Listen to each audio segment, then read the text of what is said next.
Bienvenue encore. Dans la vidéo précédente, nous avons vu comment les sources de lumière et euh, les effets d'ombre sont créés sous Unity. Dans cette vidéo, on va commencer à parcourir les effets de post-processing qui sont possibles à travers l'un des outils de post-processing qui était très utilisé sur Unity, à savoir le post-processing stack. Pour avoir le post-processing stack, il suffit de passer sur la Asset Store et d'écrire son nom par ici, post-processing stack, post-processing stack.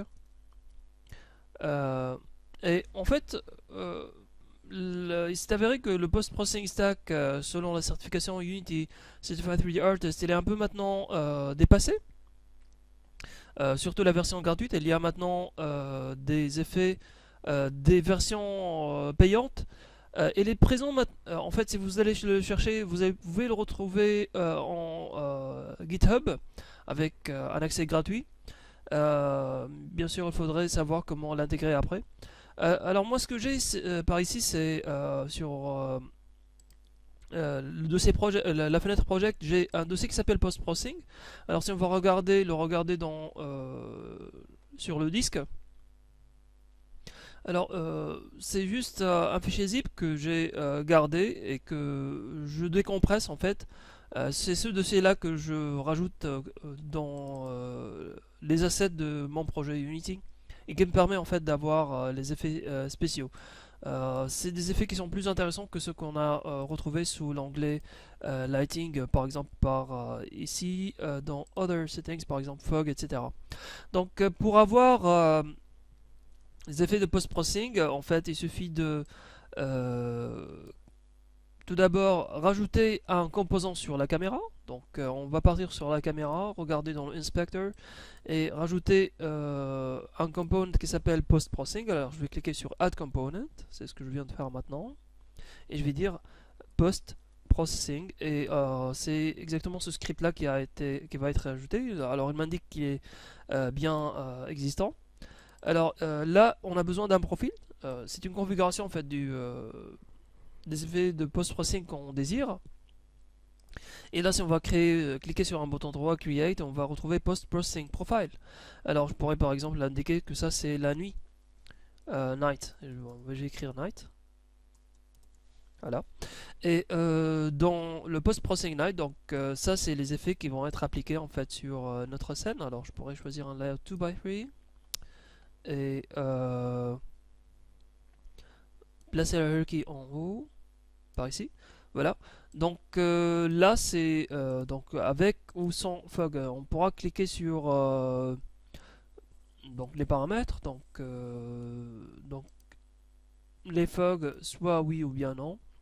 Euh, donc le anti-aliasing, c'est ce qui permet en fait de d'adoucir un peu les bords sur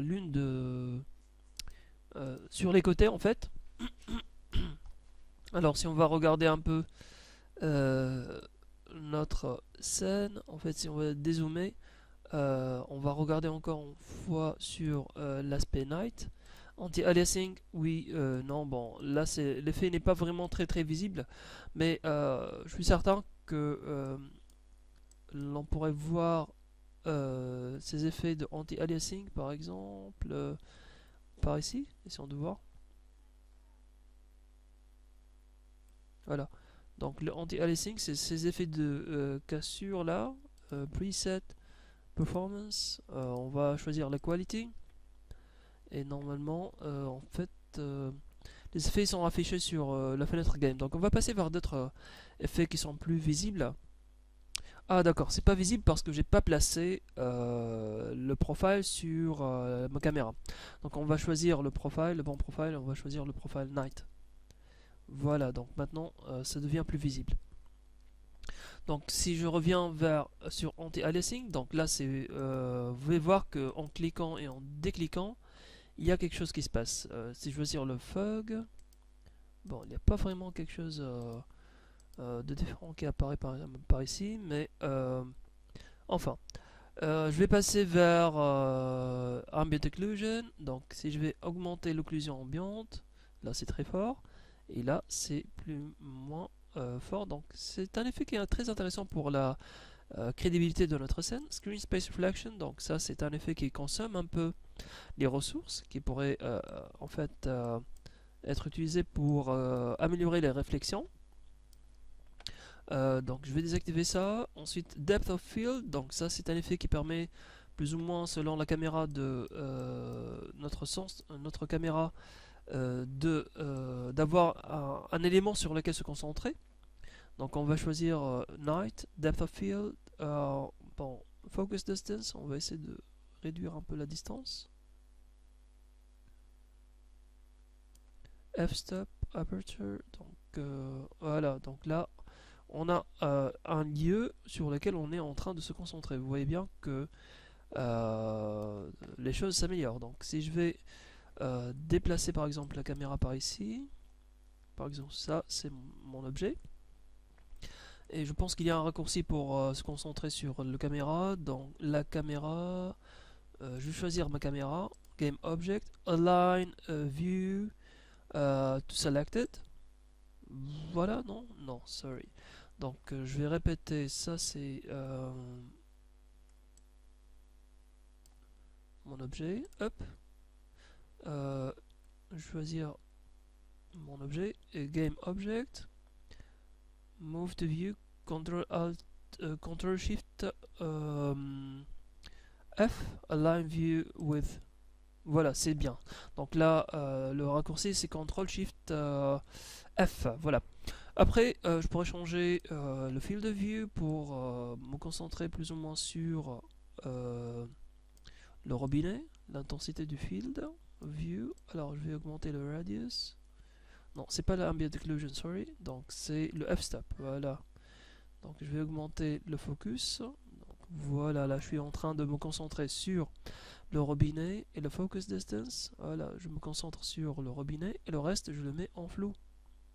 Oui, donc ça c'est un effet très sympa en fait qui permet d'orienter l'œil sur l'objet qu'on cherche à voir.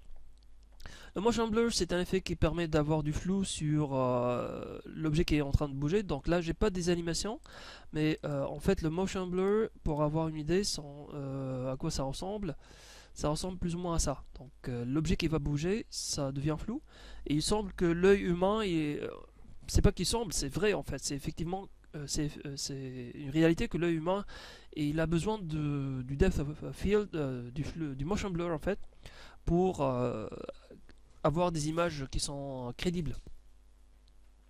Donc les autres effets, je pense, ça c'est le depth of field, c'est ce qu'on vient de voir maintenant, c'est ce qui permet en fait de mettre en flou à certains objets. Le fog, c'est l'effet que vous voyez là.